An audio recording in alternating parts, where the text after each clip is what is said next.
de femme à femme. Bonjour, je suis Hélène. Tous les mardis, je vous invite à découvrir en toute simplicité les instants de vie d'une femme qui pourrait changer la vôtre. Ces témoignages ne vous laisseront pas indifférents. Bonjour à tous, nouvelle semaine pour votre podcast de femme à femme. Merci à vous d'être fidèles. Merci à tous ceux qui, toutes les semaines, m'écoutent, nous écoutent, mes invités et moi. Cette semaine, je reçois une femme qui est très très très loin de moi, mais qui est à la fois très très proche. Bonjour Stéphanie. Bonjour Hélène, comment ça va? Ah ben écoute, très bien, très bien, très bien. Ravie d'avoir quelqu'un qui est à l'autre bout du monde pour moi. Oui. Nos auditeurs vont savoir bientôt pourquoi et où tu es. Oui. Parce que justement, Oui. je crois que c'est un peu cette tranche de vie que tu souhaites partager avec nous, je crois. Exactement. Je vais me présenter alors. Vas-y, je t'en prie. Ok. Alors, donc, moi, c'est Stéphanie. Donc, j'ai 33 ans. Je suis née en France. Je suis d'origine malienne et guadeloupéenne. Et je vis actuellement au Bénin. Et ce, depuis à peu près un peu plus d'un an. Donc là, ça fait plus d'un an que je suis au Bénin. D'accord. Tu as grandi dans l'Hexagone, en France? Oui, c'est ça, en France métropolitaine. D'accord, ok. Qu'est-ce qui t'a emmené au Bénin? C'est un projet avec mon mari, enfin un projet de famille, parce que je suis mariée également et j'ai 2 filles donc, qui ont 5 ans et 10 ans. Et avec mon mari, on était très intéressés par l'Afrique. On est pas mal voyageurs. On a vécu au Canada. Ensuite, on voulait une autre expérience différente que celle du Canada. Et en parallèle avec d'autres projets. Et donc, on s'est dit, écoute, on va aller en Afrique parce qu'il y a plein d'avantages à y être, que ce soit au niveau professionnel, que ce soit au niveau de la connexion, en fait, de nous en tant que Noirs. Et voilà, donc c'est un peu ça, donc le déclencheur, on va dire. Et puis aussi l'effet Covid, je pense qu'il y a eu un petit... Ouais, il y a un petit peu le Covid qui est venu par là. Vous étiez où au moment du Covid, au Canada? Non, on était en France. D'accord. Ouais, on était en France et voilà. Okay. En Île-de-France, plus particulièrement. D'accord. Alors, je sais que c'est justement cette expérience de... Je sais pas si c'est le bon mot qu'il faut employer, l'expatriation ou pas, ou en tout cas ce changement de pays, ce changement de culture, ce changement d'environnement que tu souhaites partager avec nous. Alors avant de parler du Bénin, comment ça s'est passé au Canada? Vous y êtes resté combien de temps? Au Canada, on est resté un peu plus d'un an. Un an, ouais. Alors, en fait, on y allait en tant que PVT. Donc tous les deux, on a réussi à avoir le PVT. Pardon, je vais expliquer. PVT, c'est le permis vacances-travail. D'accord, ok. Merci. Donc, c'est un visa de 2 ans qu'on a et qu'on a vraiment pas facilement maintenant et qu'on a eu tous les deux et donc qui sert en fait à travailler et à voyager comme tu souhaites au Canada pendant 2 ans. D'accord. Et donc, on a eu ça. On a été, donc sachant que là, à ce moment-là, on avait une seule fille. Et donc, voilà, on a été au Canada, à Montréal, plus précisément. Et voilà, donc ça s'est super bien passé. Donc, on est retourné en France. Pourquoi? Parce que, déjà, moi, j'étais comment on appelle? En congé sabbatique, parce que j'étais en CDI dans une boîte dans le tourisme. Et donc j'étais en congé sabbatique. Il fallait qu'au bout de 11 mois, donc avec mes congés, ça fait 12, donc on est resté 1 an. Fallait que je revienne pour au moins donner la décision et tout. Et puis, j'étais aussi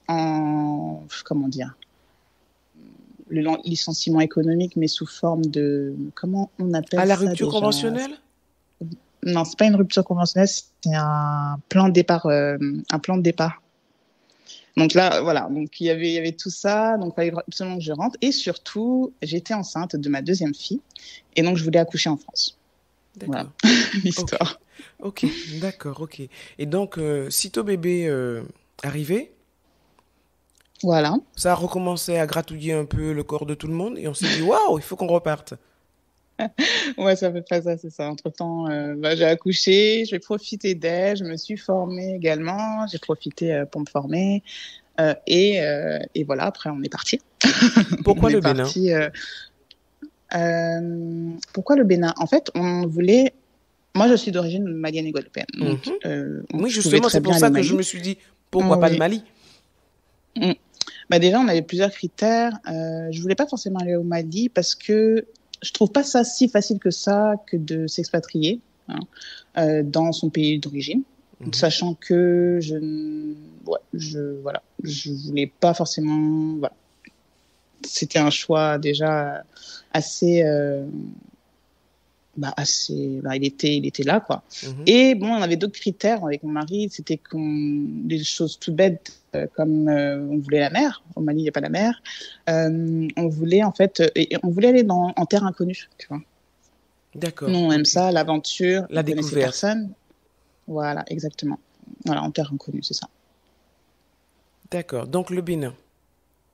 Oui, le Bénin. Et sachant que le Bénin, voilà, c'était un petit pays, Oui. voilà, c'est un pays safe. Vraiment, il est safe au niveau, Oui, voilà, des stable élections. Il n'y a pas de, politiquement, etc. Donc, ouais. exactement, voilà, et stable politiquement. Et puis au niveau des élections, il y a pas de problème. En tout cas, ces dernières années. Et donc voilà, c'était quelque chose de très important à ce niveau-là pour nous et nos filles surtout. Donc Elles ont quel d'aller âge, dans un tes pays filles? safe. Rappelle-moi. 5 ans et 10 ans. 5 5 ans ans et et 10 ans. 10 ans. Mais ça veut dire que celle de Oui. 10 ans, en fait, elle a Mm connu -hmm. l'école au Canada. Exact. Elle a Et au connu. Bénin. C'est une. Et en Tu France. fais d'elle une globe-trotter, en fait. Non, mais c'est C'est super. ça. Moi, je trouve que ça ouvre Ouais. l'esprit. C'est génial. Ouais, Elle le vit très exactement. bien. Très bien, oui, oui, très bien. Elle arrive à s'adapter facilement. La deuxième aussi. Mhm. Elle est, ouais, ouais, ça se passe très bien. Au niveau de l'école, pareil. Enfin, après, on les a mis dans une école française, donc ça va. Enfin, tu vois, il n'y a pas ce problème de langue. Enfin, Mhm. voilà. Et puis voilà, enfin, elle s'adapte bien. Au niveau des copines, des copains, il n'y a pas de problème, franchement. Oui, mais c'est Et quelque chose que vous franchement, ça leur facilite. transmettez. Donc, voilà, quoi. Exactement. Et ce qui est important aussi, c'est avant de partir, ce qui a fait notre force, je pense, c'est qu'on les a inclus dans le projet. Enfin, Mhm. c'est-à-dire qu'on part au Bénin, c'est pas que mon mari et moi, certes, c'est nous qui avons pris la décision, Mhm. mais c'est pas, voilà, c'est un projet de famille, donc il faut que nos filles bon, c'est pas elles qui prennent les décisions, mais qu'elles soient OK, qu'elles comprennent, qu'elles sachent où on va, enfin, et puis on leur montre des vidéos. Enfin, voilà, on les inclut vraiment au projet. Et ça, c'est important pour nous. Comment ça s'est passé l'arrivée au Bénin? Alors, l'arrivée intense, surtout qu'on est arrivé en pleine vacances scolaires, enfin, de décembre, tu sais, pleine fête, tout ça. Donc, il y avait pas mal de choses. Ouais. Ah oui, quand même. C'est-à-dire que tu n'as pas, je ne sais pas, est-ce que le rythme scolaire, par Mm. exemple, alors c'est peut-être Uh la -huh. réaction de la maman que je suis, hein, est-ce que Oui. le rythme scolaire est le même au Bénin qu'en France? Est-ce que l'école commence en Oui. septembre, se termine Oui, en oui, oui, juin? oui. Ouais. Ah Oui, oui, oui, donc ta oui, fille, oui. en fait, a intégré l'école en milieu d'année, quoi. En fait, début C'est janvier. ça. Ouais, exactement, début janvier. Sachant que la deuxième n'avait pas encore d'école parce Mhm, que, comment dire, là, actuellement, elles sont dans la même école, mais à ce moment-là, il n'y avait plus de place dans la classe mhm. dans laquelle elle était. Donc, bon, c'était un peu compliqué. Elle a resté, bon, pas si longtemps que ça, mais voilà, c'était un peu un peu un stress qu'elle n'ait pas d'école et qu'elle ne soit pas dans l'école avec sa sœur, quoi. Mhm. Donc, on allait la mettre dans une école nigériane qui était juste à côté. Donc, finalement, on a eu la place et on était ravis. Donc, pour reprendre, excuse-moi, le cours, Oui, c'est pas de arrivé au problème. Bénin. On s'égare. C'est arrivé au Bénin, donc. Donc intense parce que ouais, intense parce qu'on connaît personne. Mon mari a un contact parce que quand même on a fait des voyages de repérage, donc ça c'est super important avant toute expatriation, je pense, dans un pays, dans une terre inconnue, on va dire. Mhm, C'est important vraiment de faire des voyages de repérage en tant que personne qui va habiter dans le pays et non qu'en tant que personne qui est touriste de ce mhm, pays. mhm. Donc ça nous a facilité quand même parce que du coup, on connaissait un peu et on a fait des connaissances qui nous ont aidés quand même. Franchement, rien, à cette période, par rapport aux meubles, c'est un truc tout bête, mais par rapport aux meubles, c'était full. Enfin, il y avait pas, tous les artisans n'avaient pas de, enfin, il y avait plus de disponibilité pour faire nos meubles. Enfin, il y avait plein de choses, plein de paramètres qui ont fait que ben, c'était pas si facile, quoi. On n'est pas arrivé en vacances. Qu'est-ce qui a été le plus compliqué pour toi? À l'arrivée Oui. même. Mhm. Waouh. C'était, comment dire, parce que du coup, on avait pris la maison en amont, donc quelques mois avant. Mhm. Et ça a été de devoir attendre, par exemple, les ouvriers, par exemple. En fait, je t'explique que dans notre maison, on la loue et on n'avait pas d'électricité parce qu'il y avait souvent des coupures et attendre sans électricité et qu'on nous dise au téléphone, oui, j'arrive, je viens, tout ça. Enfin, ça, c'était un peu, ça me tapait sur les nerfs parce que, ben, il faisait chaud, tout ça. Enfin, voilà, c'est un petit détail. Mais c'était je sais pas comment dire, mais un peu la non-fiabilité. Voilà, j'arrive tout de suite. En fait, non, t'arrives pas tout de suite. Tu mets 3 heures. Moi, j'ai des choses à faire et puis voilà. Enfin, c'est un peu ça. Ouais, c'est pas le même rythme, c'est pas la même façon de procéder. Ouais, c'est ça exactement. Ça s'appelle l'adaptation. Exactement. Ah, par contre, ça, on n'a pas le choix de s'adapter. Hein. Et c'est ce qui est beau en même temps parce que du coup, comment dire, ça nous met un stop, quoi. Enfin, je sais pas, moi, je suis pas très patiente de nature Mhm. et le Bénin m'apprend à l'être. Et je trouve que c'est enrichissant, en fait. Tu avais sans doute besoin de ça à ce moment-là de ta vie. Je pense, ouais. Je pense. Vous travaillez Ouais, tous je les deux, pense. vous avez une activité professionnelle qui peut se faire à distance? Oui, exactement. Mon mari, lui, oui. Donc, il gère ses business en France, donc à distance. Mhm. Et moi, pareil. C'est ce qui vous permet de voyager plus facilement, en fait. Oui, voilà, c'est ça. C'est ça. C'est exactement ça. Et comment ça s'est passé enfin, comment ça s'est passé, comment ça se passe, hein, puisque vous y êtes encore, Oui. avec ben, justement la population, la culture, comment, même si toi tu es à moitié malienne, moitié guadeloupéenne, comment Hum. se passe cette plongée, cette immersion dans la population, la culture béninoise? Bah, déjà, on est quand même assez ouvert d'esprit. Donc, déjà, on s'adapte quand même bien. Donc, je pense que l'ouverture d'esprit est importante. Nous, ben, en fait, oui, en fait, c'est s'adapter. Hein. C'est exactement ça. Et puis, ouais, comment dire, être ouvert. Ouais, c'est ça. En fait. Je me répète, mais en fait, c'est ça, c'est être ouvert d'esprit et puis s'intéresser et puis ne pas rester forcément dans son coin. Et ne pas peut-être s'accrocher aux clichés que l'on a, que le Hum, monde occidental veut nous donner de l'Afrique et ouais, des pays africains, ouais, exactement. et découvrir Oui, oui, qu'il y a plein d'autres choses et qu'il y a de très belles choses et ouais, que, ouais, ouais. Oui, oui, c'est vrai que, ben, par exemple, le lien France-Bénin, c'est un peu, bon, la France qui est un peu on va dire, c'est un peu cliché, mais c'est un peu le papa de l'Afrique, quoi, notamment de l'Ouest. Et franchement, je trouve que c'est pas, ouais, ça reflète pas ça du tout. En fait, je sais pas comment dire, mais moi, j'apprends énormément ici depuis que je suis ici. En fait, j'apprends énormément. Et puis, cette position qu'a la France au niveau de l'Afrique, enfin, je trouve que ça devrait pas être représentatif aux yeux de tous, en fait. Les gens ne devraient pas prendre conscience de ce qu'ils voient à la télé, mais plus s'ouvrir et puis voyager, quoi. Et puis s'intéresser vraiment. vous envisagez de rester combien de temps au Bénin? Normalement, l'année prochaine, parce que bon, on devait rester 10 mois à la base. On devait rester 10 mois. On s'est dit franchement, en fait, parce qu'on avait un autre projet donc lié au Canada, on devait rester 10 mois et on s'est dit bon, on fait notre expérience et puis on revient et puis on partira et puis voilà. Finalement, ben, on a décalé nos projets pour rester jusqu'à normalement 2024. À voir. Ouais. Donc, vous avez vraiment eu un coup de cœur pour le Bénin. Ouais, franchement, enfin, sincèrement, c'est pas la vie facile, mais c'est la vie qui nous correspond. Enfin, on est bien en fait, on sent chez nous. Vous êtes à Cotonou, hein? Oui, Cotonou, exactement. Donc, il y a un retour prévu éventuellement pour le Canada, si j'ai bien compris. Oui, oui. C'est pas du Ouais, tout le ouais. même climat, hein. Ah, mais là, c'est l'extrême, surtout en hiver. Waouh, ouais, ça va être intense aussi. Mais bon. Est-ce que tu réalises que tu as eu un vrai cadeau qui est d'avoir à tes côtés quelqu'un qui partage les mêmes valeurs, les mêmes envies Mm, de mm, découverte, de mm, partage? C'est extraordinaire, vous vous êtes bien trouvés. ouais. Oui. Ouais, franchement, on s'est bien trouvé. On se connaît depuis, waouh, depuis 16 ans maintenant. Et on a fait l'école ensemble et tout. Donc, ouais, on a grandi ensemble. Et puis ouais, et c'est cool d'avoir.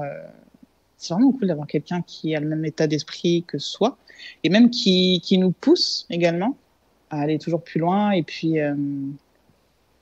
ouais, qui est aussi curieux que nous, quoi. Voire plus même. Et ça, c'est une super condition pour l'expatriation, ça, parce que vous la viviez à deux. Bah, tout dépend de l'expatriation. Enfin, par exemple, il y a des personnes qui vont être expatriées, qui vont pas forcément, entre guillemets, avoir le choix.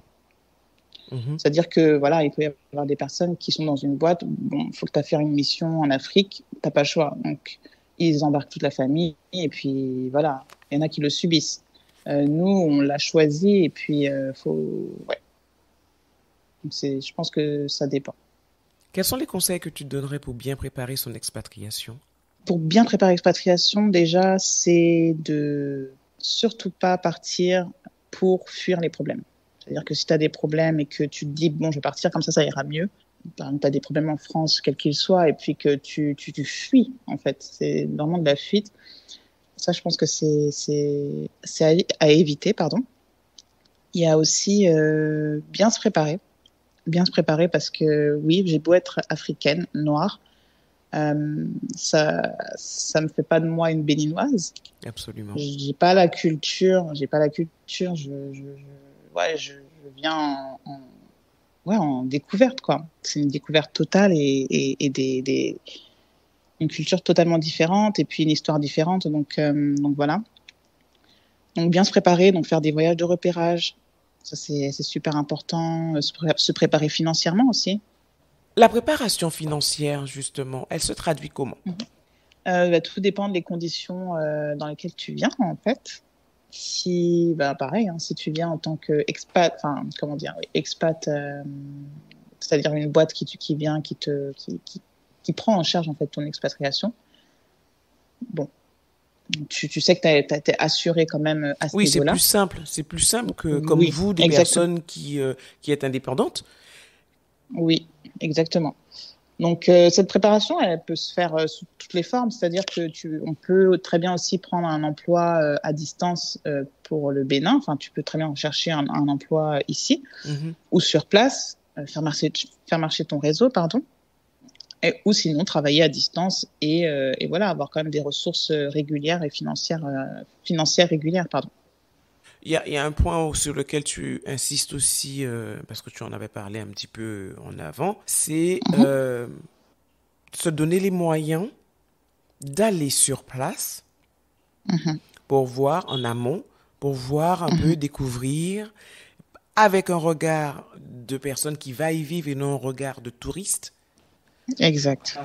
Et ça, c'est important. Donc, en fait, l'expatriation, ou la découverte de notre pays, c'est pas sur un coup de tête, quoi.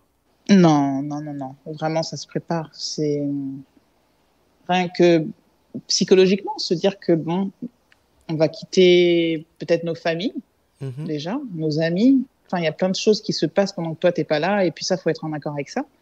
Tu vas rater des anniversaires, des mariages peut-être, voilà, plein de choses, des naissances. Euh, donc ça, faut être en accord avec ça, pouvoir se détacher un peu, on va dire, entre guillemets. Parce qu'après, heureusement qu'il y a la communication et WhatsApp, tout ça, les réseaux sociaux. Mais déjà, il faut être en accord avec ça. Il faut il faut venir sur place, en fait. Il faut venir sur place et voir si déjà, comment dire, si le pays t'inspire, enfin, si tu t'y sens bien. Parce qu'il y a plein de personnes que je connais qui ne sont pas bien ici, qui Qui ont pourtant voilà, fait le qui choix n'ont de venir? enfin oui, qui ont fait le choix de venir et qui ne sont pas forcément bien ici. Donc c'est une belle aventure, mais à préparer quoi. Il faut vraiment la préparer et puis être en accord avec le fait que ça va être dur. C'est pas, voilà, je répète encore, je me répète beaucoup, mais je suis pas en vacances ici, tu vois. Donc il y a les enjeux, il y a les enjeux financiers parce que faut faire de l'argent pour vivre. Bah Et oui. surtout, si tu veux garder le même mode de vie que tu as en France, Même si on sait que la vie au Bénin, pour quelqu'un qui fonctionne en euros, est moins chère. ouais. Non, ça dépend de ton mode de vie, vraiment. Moi, par exemple, au magasin, nous, on a un Super U. Mhm. Euh, les prix sont de 2 à 3 fois plus chers. Hein. C'est vrai? Oui, parce qu'il y a le coût comme nous en En Guadeloupe. Guadeloupe? Le coût du transport est très cher. Et ça, c'est pris en compte dans les prix. Et puis après, il y a la nourriture locale. Attention, si tu décides tous les jours d'aller au Super U pour manger, ça sera beaucoup plus cher que si tu vas au marché, que tu prends ton poisson, tu prends ton manioc, et que voilà. Mais voilà, tout dépend de ton mode de vie en fait. D'accord, ok. Et si c'était à refaire, tu le referais? Ah oui, carrément. Je- il y a aucun doute, aucun doute. Mais c'est génial C'est une ça. belle aventure. Oui, oui, oui. Mais écoute, euh, merci pour les conseils, pour l'expatriation, que je trouve que tu vis très très très bien en fait. Ça fait plaisir. Et Oui. non, c'est super et c'est une expérience magnifique, une expérience familiale Ouais, magnifique. Euh, exact. Vraiment, parce que je crois que c'est ce qui transparaît, c'est que vous le vivez réellement à quatre. Alors, je sais pas, les week-ends sont faits pour aller se balader, découvrir, sortir de Cotonou, aller ailleurs. Ça dépend. Enfin, des fois, on peut rester à la maison, Mhm, comme on peut aller à Ouidah, on peut aller à Calavi. Là, le week-end dernier, on était à Calavi, par exemple, au mhm. zoo. Enfin, voilà, vu qu'on travaille aussi la semaine, ben, on essaie de se reposer, mais on aime ça, sortir aussi, prendre du temps ensemble, quoi, être ensemble. Et vous vous êtes Faire fait des choses. des... Alors, je n'ai pas envie d'employer le terme ami, même si, bon, c'est un terme qui est un Oui. peu, voilà, en ce moment. Mhm. Euh, Vous vous êtes fait des connaissances, justement, qui vous ont accepté, avec lesquelles vous Oui. avez des échanges, des relations, des partages. Oui. Oui, oui, oui, oui. Oui, ça se fait naturellement. Plus Ça se fait facilement qu'au Canada, naturellement, et non? puis c'est vraiment C'est pas la même différent. mentalité du tout, hein. Non, c'est pas la même mentalité. Au Canada, Vous étiez au Canada enfin, francophone ou anglophone? oui, francophone à Montréal, ouais. Mhm, Ouais. C'est vrai que par exemple, moi au Canada, moi les amis que je me suis faites, j'avais une Guyanaise mhm, et une Française par exemple. C'était des personnes qui étaient un peu, on va dire, proches de ma culture française, mhm. francophone, tu vois. Au Canada, c'est un peu plus compliqué de se faire des amis parce que je sais pas, je pense qu'ils sont, déjà ils ont l'habitude de voir beaucoup de personnes qui viennent, qui repartent. Peut-être que ça les agace, je sais pas. Et puis, se faire des amis québécois, en tout cas, je sais pas, on rentre pas facilement dans une famille québécoise, entre guillemets. Hein. On peut rentrer, je suis pas intrusive non plus, mais voilà, ils laissent pas trop la place en tout cas, aux Français, je pense. Je sais pas si c'est spécifiquement français ou, en tout cas, par exemple, leurs amitiés sont des amitiés qui durent depuis longtemps, voilà. Mhm. Qu'est-ce que tu aurais à dire à une femme qui voudrait découvrir autre chose et voudrait partir? Qu'est-ce que tu lui dirais aujourd'hui? Alors, je sais que la première chose, je pense, si tu le permets, ça serait, Mhm. si tu pars parce que tu as un problème, reste là où tu es avec ton problème d'abord. Règle ton problème avant. Ensuite, qu'est-ce que tu lui dirais? De comprendre, de se poser les bonnes questions. De se poser les bonnes questions, le pourquoi, le comment, avec quelles ressources, comme je l'ai dit. Et quel est l'objectif, en fait? Quel est l'objectif de cette expérience, de cette aventure? Et puis, de savoir que ça peut changer ta vie. Ça peut changer ta vie. Et par contre, ça peut te challenger. Ouais. Ah oui, je pense, oui. Ouais, le challenge, il est présent au quotidien. Que ce soit positif ou négatif, entre guillemets négatif, mais dans tout, c'est des challenges au quotidien. Aller dans un pays anglophone, ça t'a jamais attiré? Si. En fait, quand on a fait notre choix, en fait, à la base, on avait choisi plusieurs pays avant de tomber entre guillemets amoureux du Bénin. On avait visé le Canada, le Ghana, pardon. On voulait aller au Ghana. T'as vraiment quelque chose avec le Canada, toi. Hein? Ouais. C'est parce qu'on en parlait. C'est parce qu'on en parlait, je pense. Donc le Ghana est en balance avec le Bénin? Ouais, carrément. Après, on s'est dit, pour une première fois en Afrique, on va rester sur le côté francophone.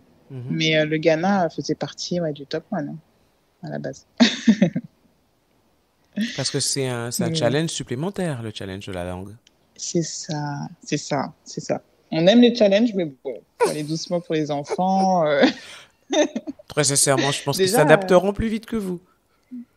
Ah oui, ça, vraiment, c'est vraiment ça. Les enfants ont une capacité d'adaptation en général plus rapide que les... vraies éponges. Ouais. C'est incroyable. Mais c'est beau à voir et puis on voit leur évolution et leur vision qui change. Elles voient les choses différemment, tu vois. Donc, et c'est vraiment beau. Vraiment, je suis épatée et vraiment super heureuse de cette espèce d'ouverture au monde que vous donnez à vos filles. Vraiment, Stéphanie.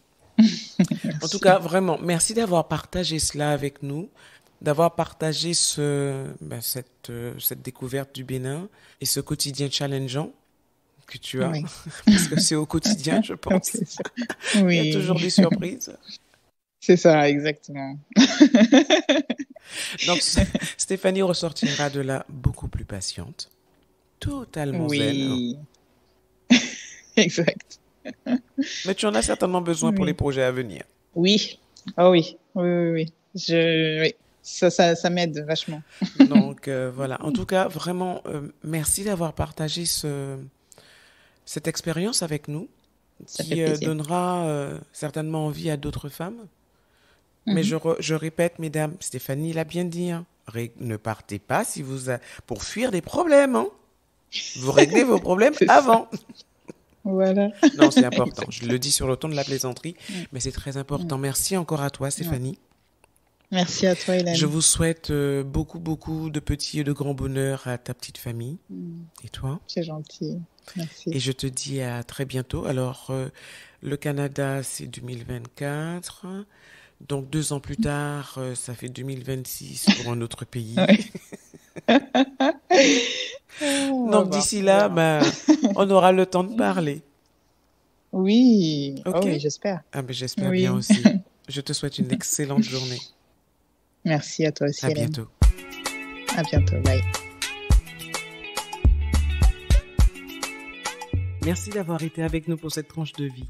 Si vous avez apprécié, pensez à vous abonner à ma chaîne YouTube Femme & Co pour ne manquer aucun épisode. Ils sont également disponibles sur Apple Podcasts, Deezer, Spotify, entre autres.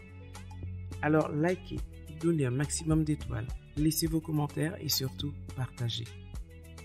À la semaine prochaine. En attendant, prenez soin de vous.